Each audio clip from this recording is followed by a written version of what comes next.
A pessoa com deficiência, ela possui um impedimento de longo prazo. Não esqueça essa palavra, ela tem um impedimento de longo prazo e esse impedimento, ele pode ser de natureza física, né? Então eu posso ter um impedimento aqui nas funções, na estrutura do meu corpo, então ele vai ser físico. Pode ser um impedimento, um impedimento de natureza física, de natureza mental, né, um problema, uma dificuldade de ordem mental, né? Pode ser também um impedimento sensorial, ou seja, nos sentidos visão, audição. Então não esqueçam, a pessoa com deficiência, ela possui um impedimento de longo prazo. Pode ser de natureza física, de natureza mental, de natureza intelectual ou de natureza sensorial, né? Pode ser um problema psiquiátrico, pode ser um problema intelectual, assim, uma dificuldade na aprendizagem, né? Mas ele tem que ser de longo prazo. Isso que qualifica uma pessoa com deficiência e tem mais. Devido a esse impedimento, eu não posso dizer que a pessoa é uma pessoa com deficiência só porque ela tem esse impedimento. Não.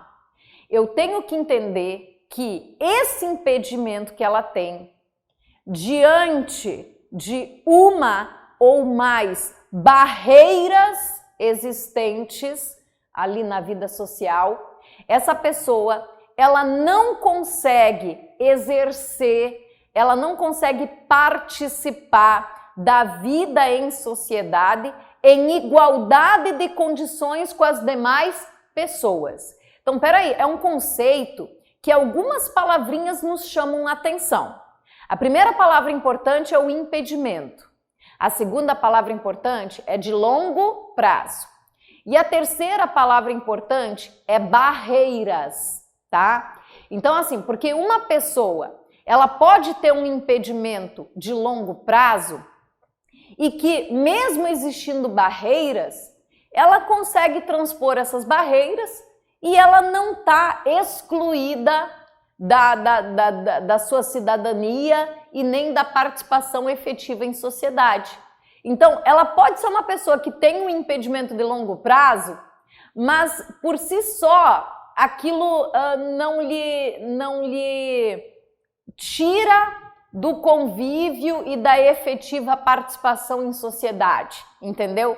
Então, no conceito novo, esse conceito que veio da Convenção Internacional, não basta a pessoa ter o impedimento, né? Para ela ser considerada deficiente, ela tem que estar efetivamente excluída do convívio em sociedade ou mesmo do efetivo exercício dos seus direitos. Por quê? Porque ela tem um impedimento e existem barreiras. Devido a essas barreiras, ele não consegue transpor essas barreiras e aí ela não consegue exercer plenamente os seus direitos em igualdade de condições com as outras pessoas, tá?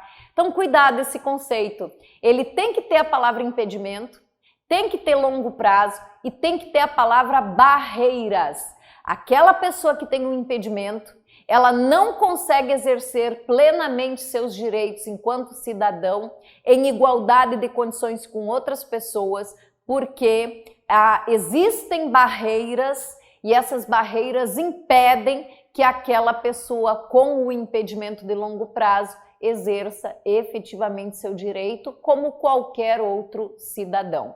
Isso é uma pessoa com deficiência. Lembrando que o impedimento pode ser físico, pode ser mental, pode ser intelectual, pode ser sensorial, que vem dos sentidos, visão, audição, né? E esse impedimento, para ser considerado pessoa com deficiência, tem que ser de longo prazo, tá? Esse é o conceito no artigo 2º. E o artigo 2º, ele ainda fala que quando necessário,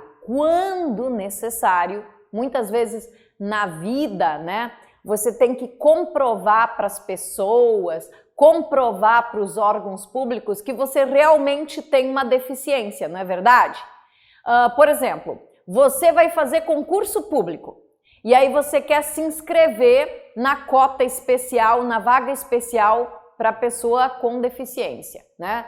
Para você poder participar do concurso na vaga especial, normalmente os editais, eles vão te exigir laudo, né? Um laudo que normalmente a gente associa com laudo médico, né?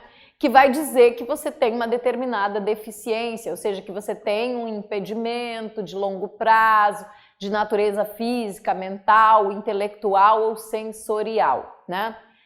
Bom, mas esta avaliação da pessoa com deficiência, que normalmente a gente associa como um laudo médico, eu quero te dizer, e aí é muito importante, tem muita gente que erra na prova, porque lá na prova, entre as alternativas, vai estar um laudo médico. Então, quem vai dizer que a pessoa é uma pessoa com deficiência? Ah, o laudo médico. Não. Desde a vigência desta lei, o laudo que vai dizer que você é uma pessoa com deficiência, se necessário, porque em alguns momentos da vida eles podem te exigir um laudo, esse laudo, esta avaliação, ela tem que ser biopsicossocial. Ou seja, não será mais só um profissional, que seria, normalmente era o médico, que vai dizer que você é uma pessoa com deficiência. O laudo ou a avaliação biopsicossocial será lavrada por uma equipe multiprofissional e interdisciplinar. Então, como é que tem que ser a equipe que vai assinar o laudo? Multiprofissional, ou seja, mais de um profissional, e interdisciplinar. O que isso significa? Tem que ser profissionais de várias áreas que vão dizer se você é ou não uma pessoa com deficiência. Antigamente, antes desta lei, o laudo era médico, né? Então o médico dava um laudo dizendo que a pessoa tem um impedimento de longo prazo de natureza mental. Era o médico que dava o laudo. Agora não.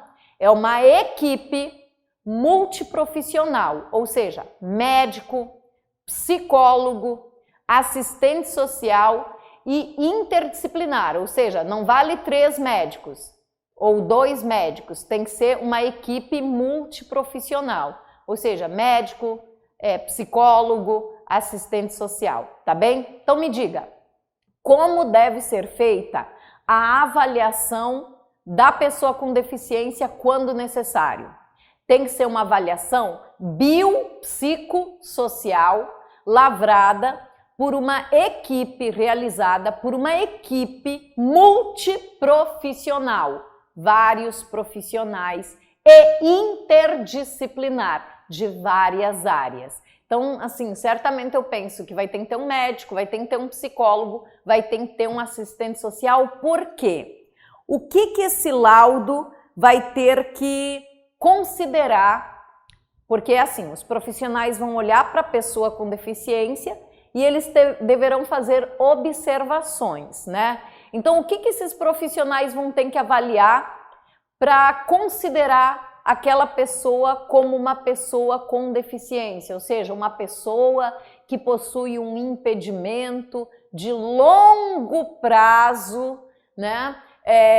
E que diante de barreiras não vai conseguir exercer plenamente seus direitos. O que essa equipe multiprofissional e interdisciplinar deve avaliar? Primeiro ponto, os impedimentos nas funções do corpo e na estrutura do corpo. Bom, como está relacionado a corpo, funcionamento do corpo, eu imagino que quem deve observar isso é o médico, né? O que mais deve ser considerado? Fatores socioambientais, psicológicos e pessoais. Ah, isso aqui eu acho que quem deve observar é o psicólogo, né? Ele que vai perguntar, vem cá, você é uma pessoa que tem esse impedimento, talvez um impedimento, vamos dizer, no braço, na movimentação do braço. Você se sente uma pessoa impedida de realizar os atos da vida civil porque você tem esse movimento no braço com uma certa dificuldade? Aí o psicólogo vai avaliar se aquela pessoa se sente como uma pessoa com deficiência. Você vê, ela tem esta falha, né, na estrutura do corpo, vamos dizer, esse comprometimento na estrutura do corpo existe. Mas mesmo com ele, ela pode dizer que ela não enfrenta nenhuma dificuldade, que ela consegue desempenhar os atos da vida civil e que ela não se sente uma pessoa com deficiência, né? E isso vai ter que constar do laudo médico, do laudo biopsicossocial, tá? Aí depois nós temos limitação no desempenho de atividades. Bom, quem pode avaliar isso é o médico também, né? Já que ela tem um problema no movimento aqui do braço. Será que ela consegue desempenhar plenamente, né, as atividades do dia a dia, ou será que ela tem alguma limitação? Acho que é o médico que vai avaliar isso. Restrição de participação, né? Quem pode avaliar se essa pessoa está inserida no meio social ou não está inserida no meio social? Talvez um profissional da assistência social ou até o próprio psicólogo, né, pode fazer essa avaliação. Então esse artigo 2º, ele é bem interessante. E ele fecha dizendo o seguinte no parágrafo 2º do artigo 2º, que o Poder Executivo é que tem que criar os mecanismos para efetivar estas avaliações biopsicossociais. Então, vamos resumir. Hoje, quando você precisa apresentar um laudo em alguma instituição, em algum momento da vida, comprovando que você é uma pessoa com deficiência, este laudo, segundo a nossa lei, ele tem que ser biopsicossocial. Ele tem que ser elaborado, efetivado por uma equipe multiprofissional, vários profissionais, não serve um profissional, e interdisciplinar, ou seja, profissionais de várias áreas. Não serve um laudo de um médico. Tem que ser mais de um profissional e de áreas distintas.